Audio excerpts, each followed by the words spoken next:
yung mga private sector, ito warning lang ito ha. Huwag ninyo akong pilitin. Baka pupulutin talaga kayo kung saan-saan. I'm not threatening. No. Mag-fake na kayo ng mga candy dyan, pati huwag itong medisina. I'm warning you. I say it now. I'm saying it again. And I will not say it anymore. Huwag kayong magkamali dito. Hirap na ang Pilipino, tapos dagdagan mo ng ganitong pamaraan ng hanap buhay. Pupulutin ka talaga kung saan.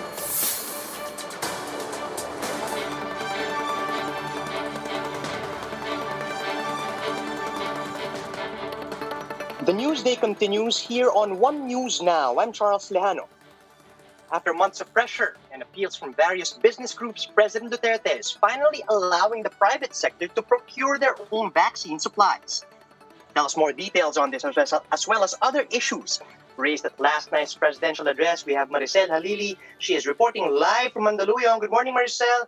So tell us what prompted the president to finally cave in and clear private procurement of vaccines.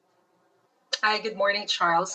During the president's public address last night, he actually admitted how difficult it is for the national government to ask for additional doses of vaccines from other countries. He even admitted that there are some countries who are actually having rukos in when it comes to the supply of vaccines, considering the shortage in the global supply. This actually prompted the president to ask vaccine czar Carlito Galvez to sign all the documents needed to allow the private sector to procure additional vaccines that they can, especially now that we're experiencing a shortage of supply.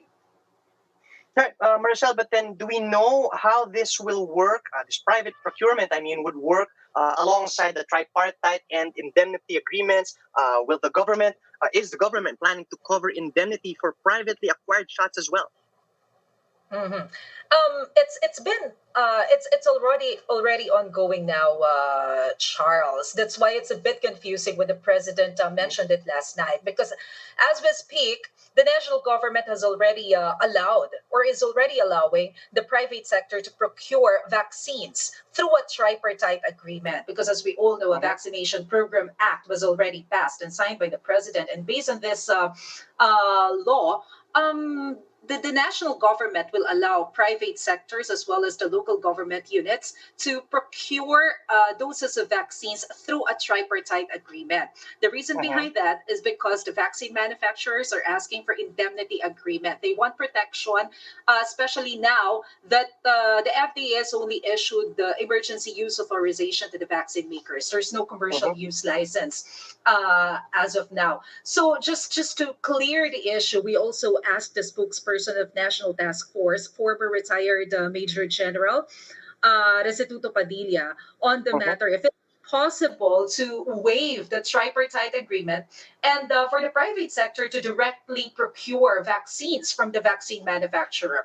Well, according to General Padilla, it'll be the decision of the vaccine makers because they are the ones who ask for the indemnity agreement. If they are willing to waive the indemnity agreement, probably it will be considered. Yeah, probably if they're talking to the private sector instead of the government, things may change. But then let's talk about, for now, these new quarantine classifications that were announced last night. Marcel, why were the cities of Santiago, in Isabela, and Quirino province reverted to MECQ? Well, Charles, the explanation of the national government is quite simple. Their basis has always been number one, the number of cases in the area. If there's an increase of the number of COVID cases, that'll be a consideration. Number two, how many bed capacities do they have? Because if they have a limited ICU and the bed capacity in the area, they have no choice but to declare modified enhanced community quarantine to prevent the spread of the virus, particularly in these areas. Right, Maricel, we do know what will happen until the end of April for some areas, but then when will the government announce the quarantine status for the NCR Plus once this week-long ECQ ends this Sunday? We were actually hoping that the president would have announced it last night. We were expecting for the president to make a decision what will happen to NCR as well as to the adjacent places in Metro Manila. But surprisingly, he did not give his decision whether to extend the enhanced community quarantine or to ease the community quarantine in NCR plus.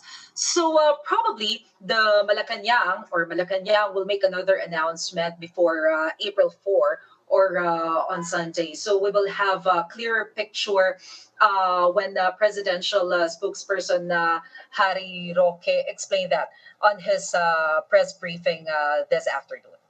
Yeah, we'll wait and see as to the fate of the NCR Plus. But then, could you tell us about the planned cash? Sorry, it's not even a cash aid, planned amelioration for affected residents in ECQ areas. This will not be a direct cash subsidy. I understand it's limited to a certain amount. Could you tell us more about this?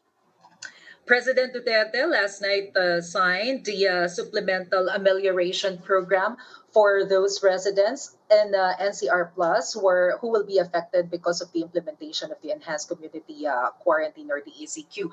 Budget Secretary Wendell Avisado explained that we have approximately 23 billion pesos budget allotted for the amelioration.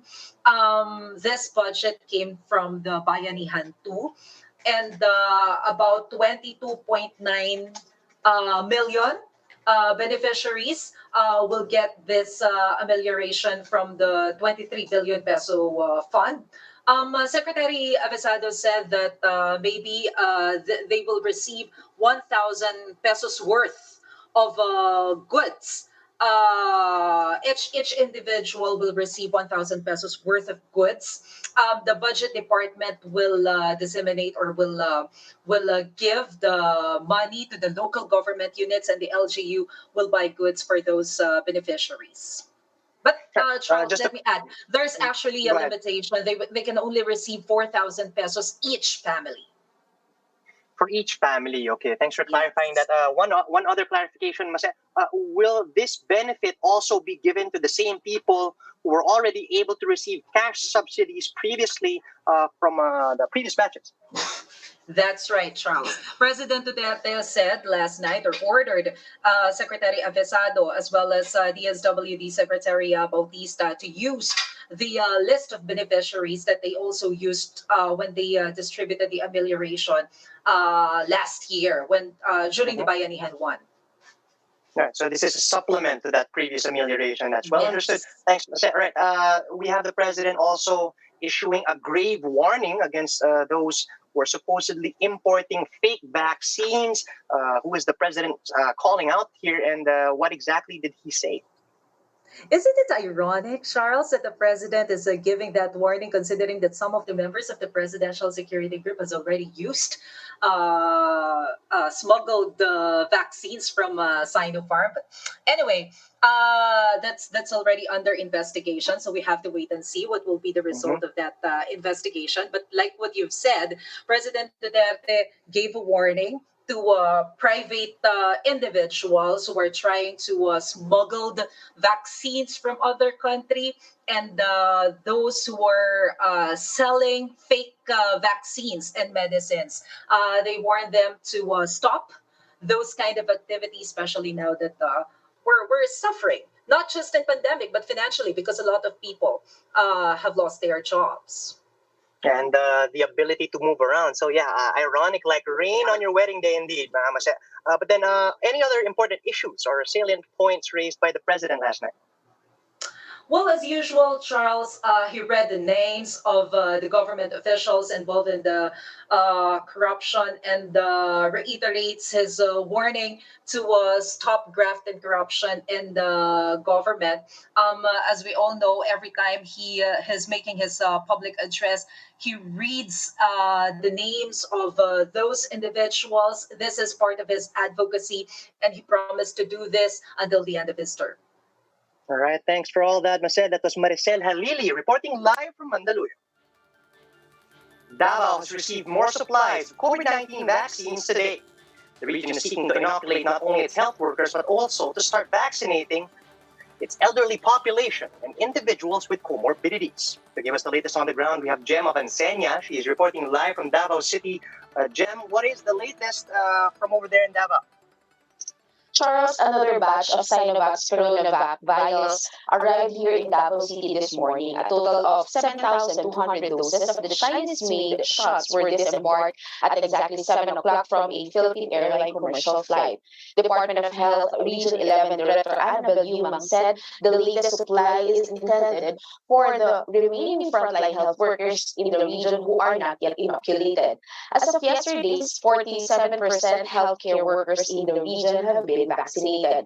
The Region 11 Office of the Health Department is also thankful for the additional vials, especially now that the vaccine consumption rate here in the region is already at 98%. Yumang also revealed that there are some health workers who experience slight adverse effects after vaccination. Some of them were admitted due to hypersensitivity reaction. All of them have already recovered. Yumang also encouraged senior citizens to be enlisted in their barangay health centers for vaccinations since they will be the next in line.